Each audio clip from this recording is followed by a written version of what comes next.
de la exposición de dos partes. Entonces, la primera es acerca del artículo de revisión y la segunda, los puntos claves que nos mencionaba acerca del tema. Entonces, el artículo base de esta revisión es precisamente este que traemos acá, suministrado por el doctor Martínez, que en este caso es el artículo que nos interpreta acerca del manejo de la hipertensión crónica y de los medicamentos en el periodo perioperatorio.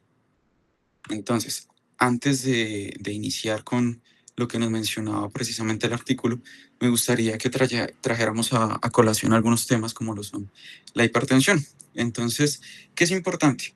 Que la hipertensión arterial es la enfermedad crónica más prevalente en el mundo, siendo que 1 de cada 3 adultos en el mundo tienen hipertensión, y datos aterrizados a Colombia es que más o menos se estima que 4 millones de la población tienen el diagnóstico de hipertensión, un aproximado de un 8% de la población, teniendo en cuenta que somos 54 millones de personas acá en Colombia. Entonces, ¿cómo podemos definir hipertensión arterial? En este caso, son cifras tensionales mayores o iguales a 130 milímetros de mercurio en la presión sistólica y mayores a 80 milímetros de mercurio en la presión diastólica. También es importante aclarar que no podemos apresurarnos con respecto al diagnóstico. No solo una toma de tensión arterial puede darnos un diagnóstico real. De hecho, por eso es una enfermedad crónica y el diagnóstico se debe hacer precisamente con seguimiento ambulatorio, o en este caso, control ambulatorio de tensiones arteriales, que si la mayoría o más del 50% de estas tensiones arteriales están por encima de los valores anteriormente dichos, pues tenemos un diagnóstico en este caso de hipertensión arterial. Entonces, ahora sí, hablando acerca de la hipertensión arterial y el contexto perioperatorio.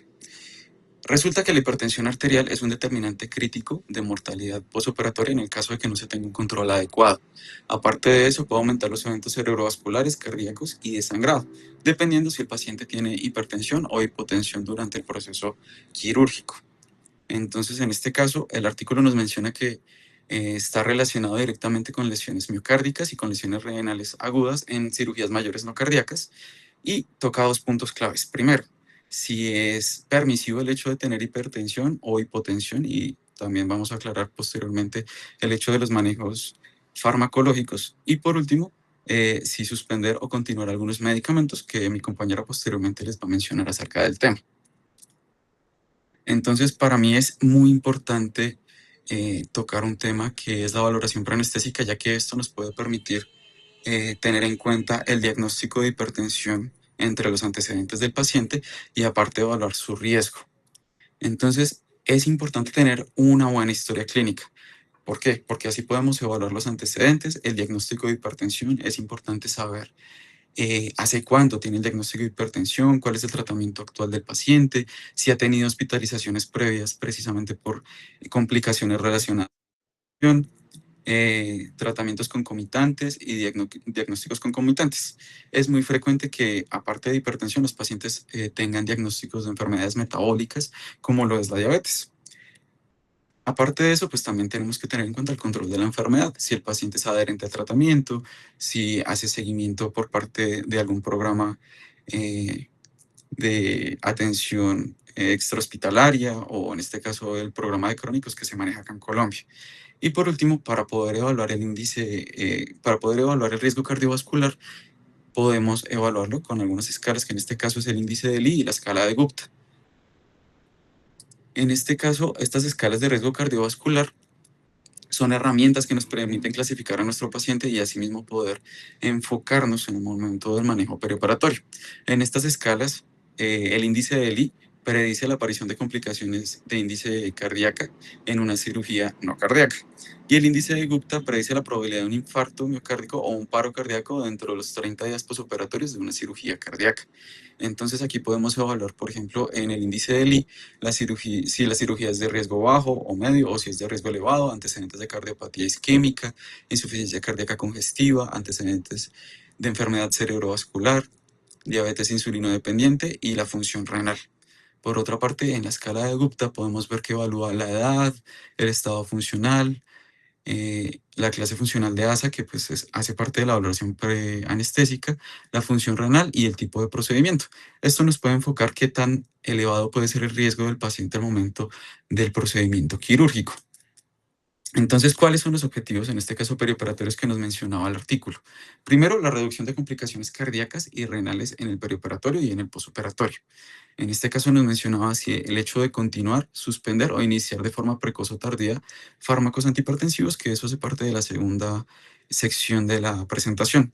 Y lo resalté en rojo, algo muy importante son las metas de presión arterial media que nos menciona el artículo, que es mantener una presión arterial media entre 60 y 65 milímetros de mercurio para disminuir así las complicaciones. De otra forma, también es importante evitar el rebote hipertensivo con respecto a los medicamentos que el paciente está tomando, y también es muy importante individualizar a cada paciente, por eso se debe hacer una valoración exhaustiva y una buena clasificación del riesgo. Entonces, para poder hablar acerca de la hipertensión, quería también traer a colación en este caso el contexto actual de la hipertensión arterial. Las guías de la AJA se actualizaron el año pasado, donde nos mencionan en este caso los estadios de hipertensión arterial. Nos menciona el hecho de iniciar tratamiento farmacológico después de cierto valor, en este caso en el estadio 2, donde lo clasificamos cuando hay una tensión arterial por encima de 140 sobre 90 milímetros de mercurio, teniendo una meta universal de menor a 130 sobre 80 milímetros de mercurio en el tratamiento farmacológico. Es importante también que cuando hay un paciente que se le está haciendo seguimiento por consulta externa, la idea, dependiendo de las cifras tensionales, es que se haga manejo no farmacológico, en este caso con pérdida de peso, cambios en el estilo de vida, ejercicio, alimentación saludable y reducción del consumo de sodio. Aparte de eso, pues están los fármacos de primera línea, en este caso los diuréticos tiacídicos, los bloqueadores de canales de calcio, y los IECA y los ARA2. Y pues el seguimiento debe hacerse ambulatorio. Es importante que si el paciente que va a entrar a cirugía tiene un buen seguimiento ambulatorio, pues posiblemente las complicaciones van a ser menores.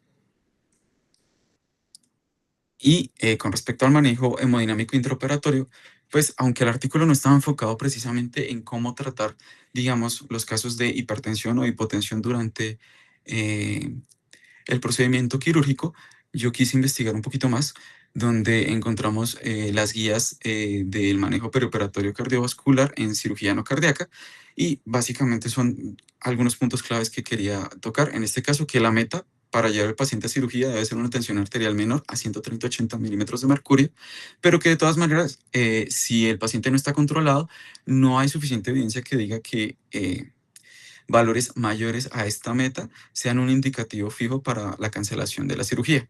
Solo en casos muy puntuales, si la tensión arterial está por encima de 180 milímetros de mercurio, la tensión sistólica, y 110 milímetros de mercurio, la tensión arterial diastólica.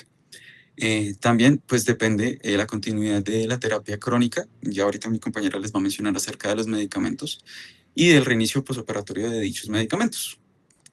También es importante que el manejo de la hipertensión, aunque es poco frecuente una hipertensión en el perioperatorio, ya que los medicamentos que se usan para dar anestesia por lo general causan hipotensión, pues en las guías encontré que se puede usar medicamentos endovenosos, siendo de los pocos disponibles en el país el labetalol en dosis de 10 a 20 miligramos, repitiéndose esta dosis cada 10 a 20 minutos según la necesidad.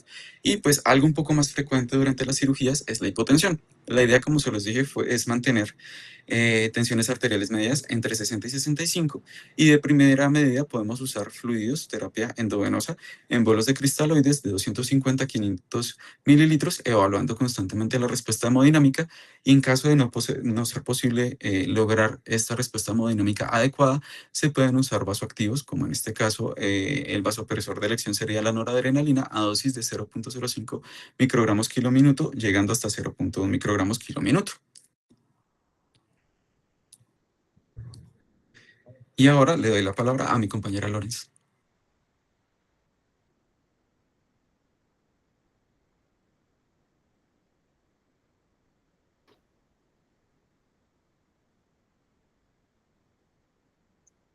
Bueno, uno de los temas más debatidos en el manejo perioperatorio es qué hacer con los CIECA y los ARA.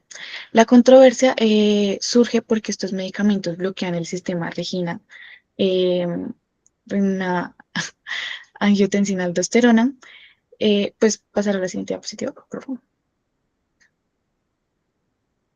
Pues que es un mecanismo compensatorio que normalmente ayuda a mantener la presión arterial durante la anestesia y el estrés quirúrgico.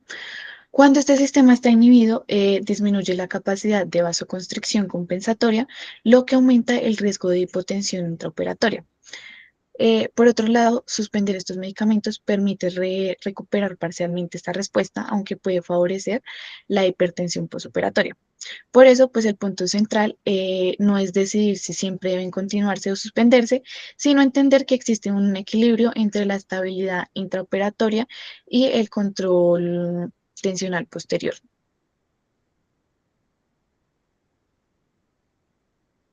En cuanto a la evidencia, el artículo que utilizamos destaca estudios recientes con mayor nivel metodológico, principalmente ensayos clínicos aleatorizados.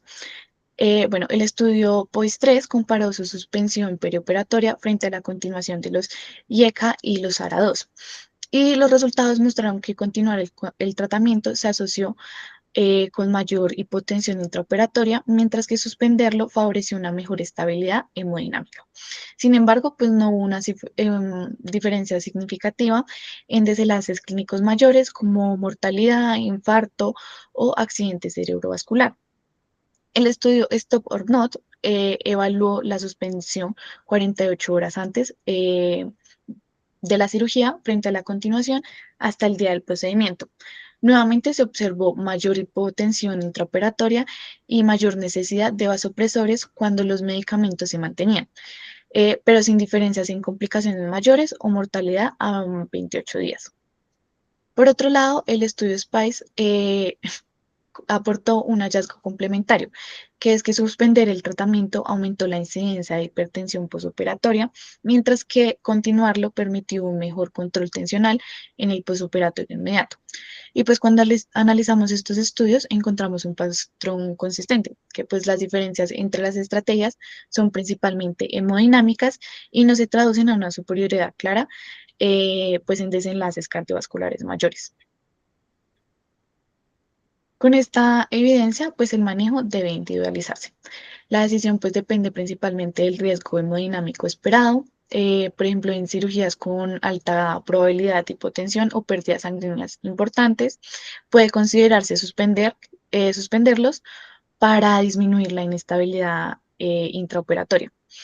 Y en pacientes con indicaciones fuertes, como falla cardíaca con fracción de eyección reducida, puede ser más razonable mantenerlos. Y como conducta práctica, muchas guías sugieren suspenderlo entre 24 y 48 horas antes de la cirugía en casos seleccionados y reiniciarlos una vez exista una estabilidad clínica. Bueno, en comparación con los IECA y los ARA, el mantenimiento perioperatorio de los beta bloqueadores tiene un mayor como consenso. En pacientes que ya reciben beta bloqueadores de manera crónica, la recomendación es continuarlos, ya que suspenderlos puede generar un rebote simpático con aumento de frecuencia cardíaca, presión arterial y consumo de oxígeno miocárdico. Además, estos medicamentos tienen un efecto protector al disminuir la demanda miocárdica y reducir el riesgo de isquemia perioperatoria. Em, la principal evidencia proviene del estudio POIS-1, en el que se evaluó el inicio perioperatorio de los beta bloqueadores. Y pues aunque mostró una reducción de algunos eventos cardiovasculares, también evidenció el aumento significativo de hipotensión, bradicardia, accidente cerebrovascular y mortalidad. Y pues por esta razón, la recomendación es mantenerlos si ya son parte del tratamiento habitual, pero evitar iniciarlos de forma aguda inmediatamente antes de la cirugía.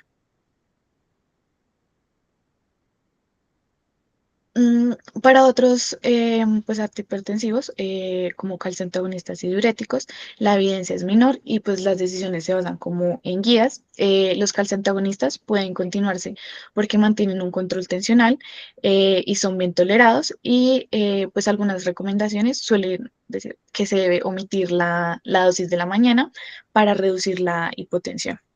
Y en los diuréticos depende del tipo.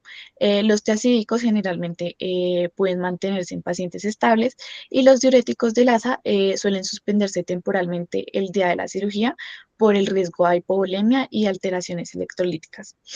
Y bueno, pues en este grupo el manejo depende principalmente del estado del volumen, del riesgo y principalmente del estado de volumen y el riesgo hemodinámico.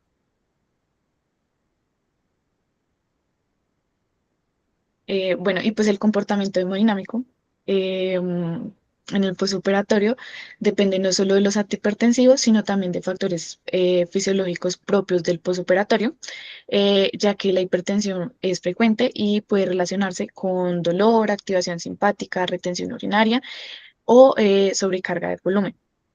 Por eso, antes de ajustar los medicamentos, pues es importante identificar y corregir las causas reversibles.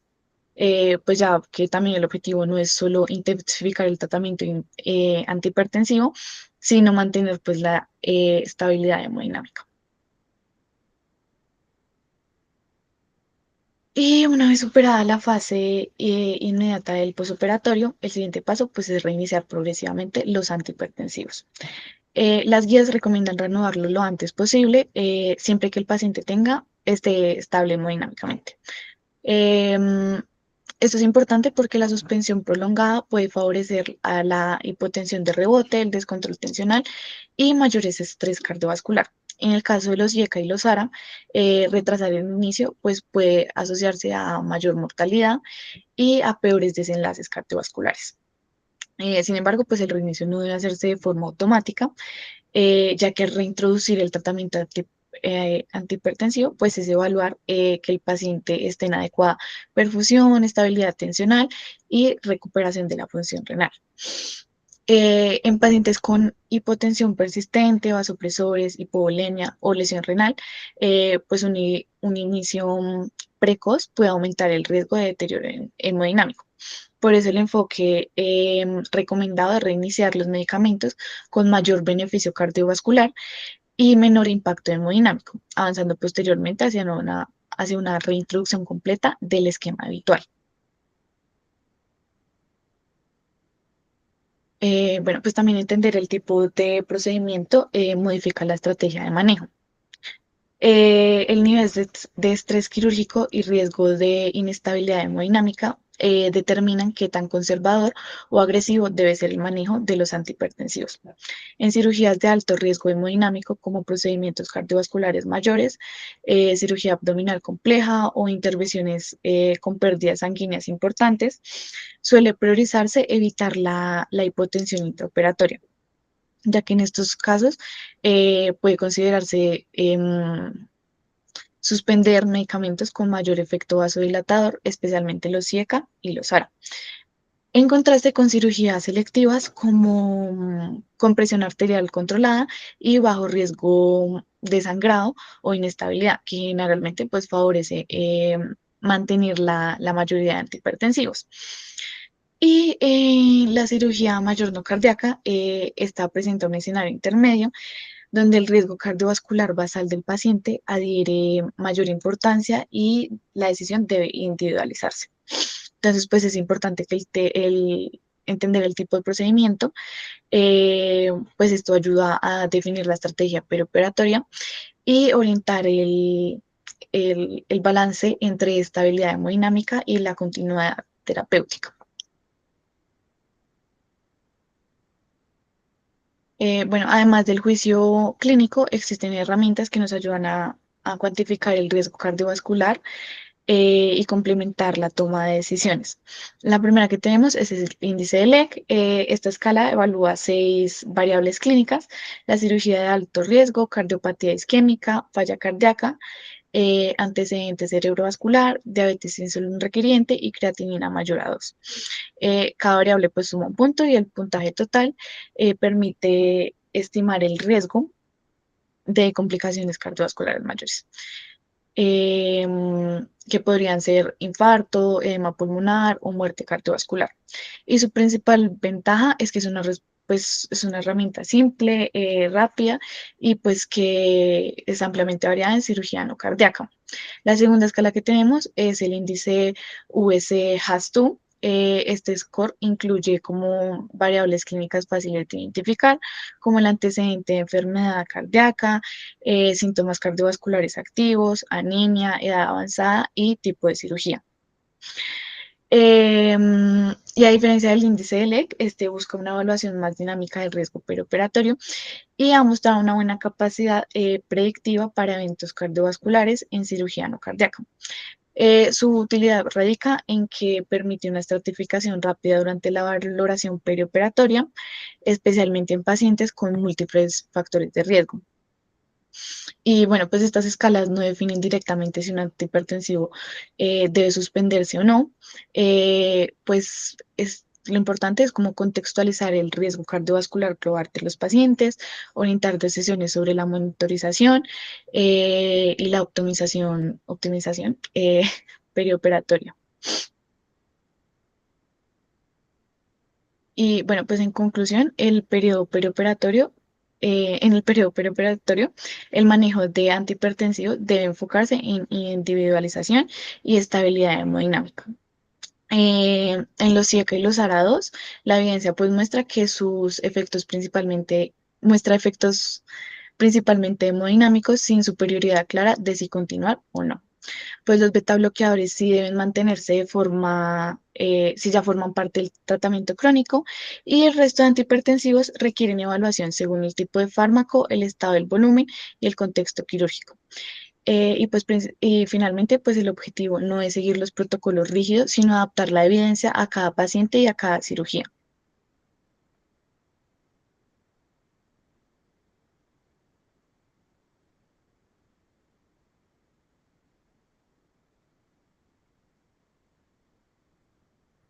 Bueno, y eso sería todo por la presentación. Estas fueron las referencias que usamos, principalmente el artículo que nos suministró el doctor Martínez, pero aparte de eso, pues las guías internacionales de hipertensión, tanto las de AJA para hipertensión como las de manejo perioperatorio.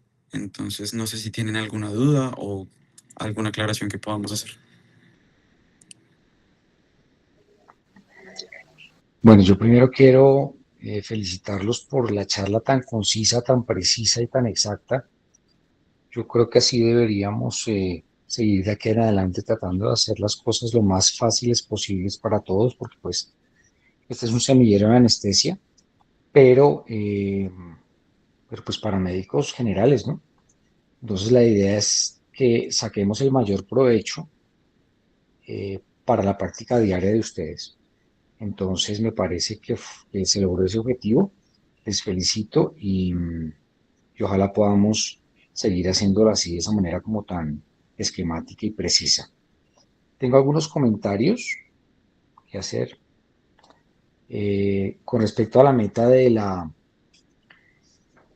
meta de presión arterial en el preoperatorio es 130-80, como ustedes lo dijeron, pero no quiere decir que a todos los pacientes con cifras superiores a 130-80 los pospongamos para otro día, como ustedes bien lo decían. En general, esa cifra de 180-100, que es una cifra bastante alta para llevar a un paciente a cirugía, cifras inferiores a esa, probablemente con frecuencia pasamos a cirugía pacientes, pues con, con cifras superiores a 130-80, con cifras inferiores a 180-100, pero obviamente pacientes que no tengan lesión de órgano blanco al momento de la valoración, ¿no?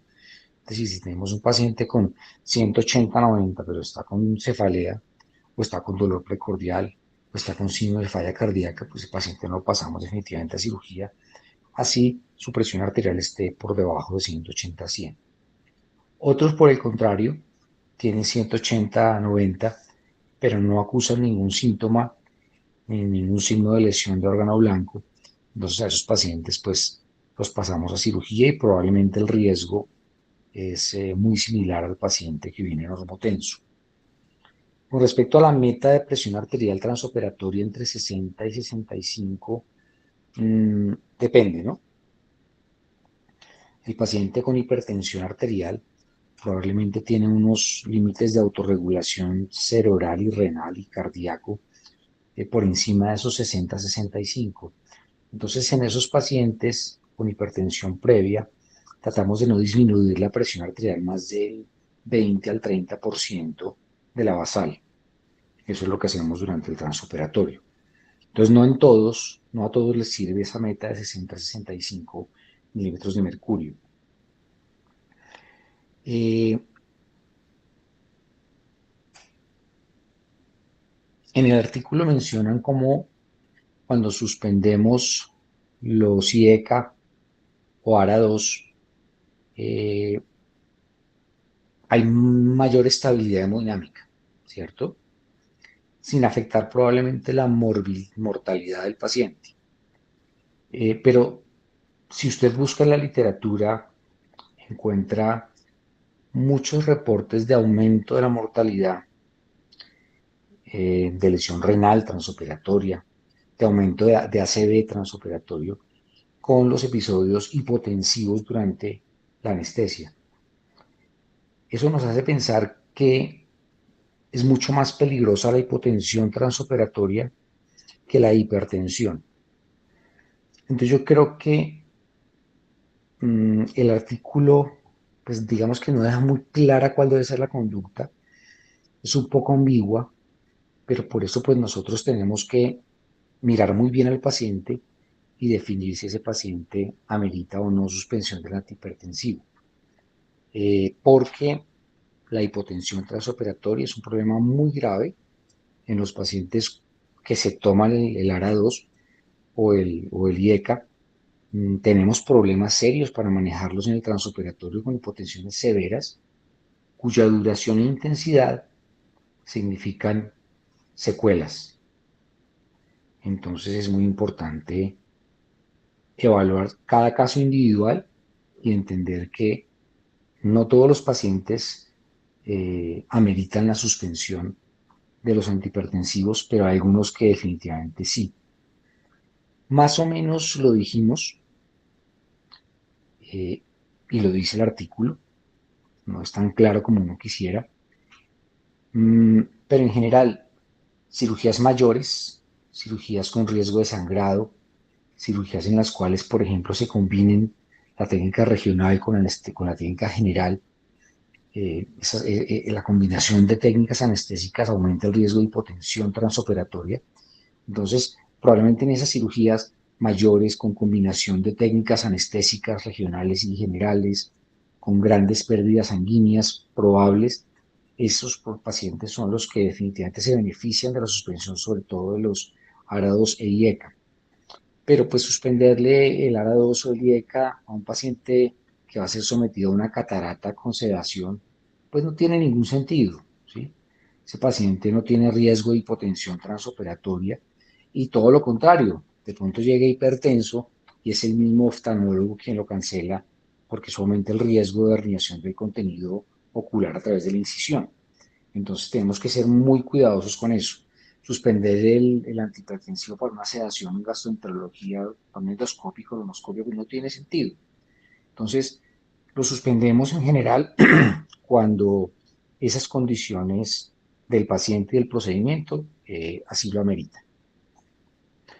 Con respecto a los betabloqueadores antes de la cirugía, mmm, digamos, ahí existe un dilema porque con mucha frecuencia nos enfrentamos a pacientes que, por ejemplo, llegan con una fibrilación auricular con respuesta ventricular rápida para una cirugía urgente como una vesícula aguda y nosotros tratamos esa taquiarritmia probablemente con un beta bloqueador para disminuir la respuesta ventricular. Y eso hace que eh, introduzcamos a estos pacientes dentro de un grupo de riesgo para, para ACV posoperatorio, por ejemplo. Entonces tenemos que ser muy cuidadosos con el inicio de beta bloqueadores 2 a 4 horas antes del procedimiento, como lo dice el artículo. El artículo también menciona cómo probablemente cuando uno inicia el beta bloqueador en el preoperatorio, lo debe iniciar mínimo con 7 días de anticipación y ojalá 30 para poder titular el beta bloqueador antes del procedimiento. Y sugieren el inicio de bisoprolol, por ejemplo, en dosis tan bajas como 2.5 miligramos, titulándolo poco a poco hasta que obtenemos la respuesta deseada, que es que el paciente tenga una frecuencia cardíaca entre 50 y 70, ¿cierto? Entonces, ojo con iniciar beta bloqueadores antes de la cirugía, porque nos aumenta el riesgo sobre todo de ACV en el posoperatorio. Y ojo con retirarlos también en el preoperatorio, porque nos aumenta el riesgo de hipertensión y de isquemia cardíaca transoperatoria. Habla también el artículo de que no debemos intensificar el manejo antihipertensivo en el posoperatorio. Intensificar es querer que el paciente en el posoperatorio tenga unas cifras tensionales por debajo de 130-80. No se justifica eso. Tenemos que mantener los órganos libres de lesión producida por la hipertensión, eso sí, pero no exagerar con la terapia intensiva en el posoperatorio, porque eso ocasiona falla renal, ocasiona isquemia miocárdica, entonces no es conveniente para el paciente tampoco. Con respecto a la continuación de los IECA en insuficiencia cardíaca y con mala fracción de eyección, pues es muy claro que esos pacientes que vienen con IECA y tienen insuficiencia cardíaca, pues generalmente no están siendo tratados para hipertensión con el IECA, sino se les está administrando una droga que mejora su pronóstico a largo plazo, ¿cierto? Entonces, en esos pacientes no se debe suspender bajo ninguna circunstancia el IECA antes del procedimiento quirúrgico. Esos eran como mis comentarios. No sé si tenga alguien alguna pregunta adicional o si no, pues nos retiramos todos a descansar. Quiero agradecer mucho a Ajo porque le ha metido mucho el hombro a esto. Me imagino que es porque le gusta la anestesiología. Eh, Quiero también felicitar a la compañera que nos hizo una exposición tan clara, tan precisa, con unas diapositivas tan bonitas. No se pusieron a copiar y a pegar la misma tabla en inglés de la, del artículo, sino se tomaron el trabajo de traducirla y de ponerla en nuestro idioma. Eso me pareció excelente. Yo creo que vamos mejorando a pasos agigantados y estas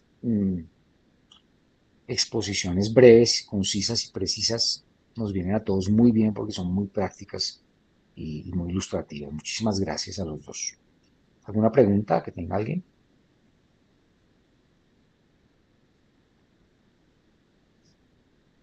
Parece que no, ¿no?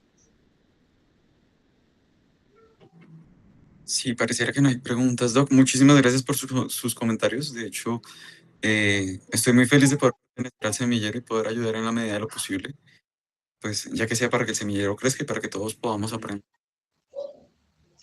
Muchísimas gracias, ojalá así sea. Y pues cada vez les voy a compartir artículos obviamente relacionados con la anestesia, pero sobre todo relacionados con la medicina, porque me interesa mucho que se enriquezcan ustedes como médicos, porque el médico general es un médico muy importante. Entonces, felicitaciones y nos vemos el próximo mes. Bueno, sí, señor. Hasta luego. Muy amables. Chao. Gracias, Doc.